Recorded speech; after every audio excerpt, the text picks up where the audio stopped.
viral ne vient pas de virus. Virologue, oui, mais une chance, ce qui est vireux ou virulent n'est pas forcément viral. Et vice-versa. Comme ce qui est virginal n'a jamais forcément été au lit. Là où le vice-versa. Et vice-versa. Virus en latin, ça voulait dire poison. Et ça a donné les adjectifs vireux pour qualifier des plantes vénéneuses et pas venimeuses. Ça c'est pour les bébêtes, hein, pas pour les plantes. Et puis pour les vraiment très agressifs et très nocifs, il y a virulent. Le pervers narcissique, à qui l'on souhaite un virus Venimeux. Très lent. Tout cela, on est très d'accord, c'est très dangereux. Mais viral n'a rien à voir. Il vient du verbe virare, tourner, lui-même issu du verbe vibrare. Et depuis toujours, on sait bien que quand ça vibre, c'est plutôt bon. C'est pourquoi l'on utilise ce même mot pour dire de virer à gauche ou à droite, comme pour dire virer de bord ou chavirer pour quelqu'un. Elle préfère l'amour en mer. C'est juste une question de tempo. Toutes ces références de la marine dans le lexique amoureux ne font qu'asseoir l'idée Que les marins sont des donjons. avoir une femme dans chaque port.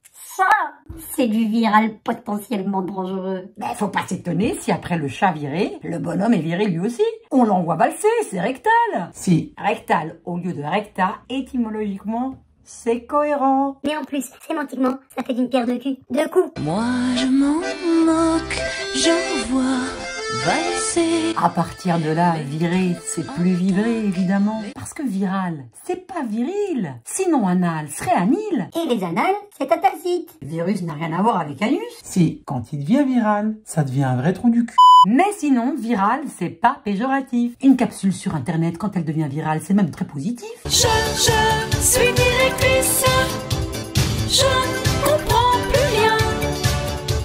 Je ne suis pas débile, mais je ne deviens. Pas de virage en vue pour les prochaines semaines. On est juste reparti pour un tour. Alors restez câlins, mais pas naïfs. Comme disait René Char, Les mots savent de nous ce que nous ignorons d'eux. Lui, je l'adore, mais je le lis trop. Déjà toute petite, ma mère me disait « Arrête ton char !» quelqu'un de câlin. À l'origine, c'est un gueux, un mendiant. Puis au XVIIIe siècle, ça devient un paresseux, un indolent. C'est pas bien. Alors qu'aujourd'hui, eh ben, Ah bah non. c'est devenu insouciant, dangereux, voire même complètement fou.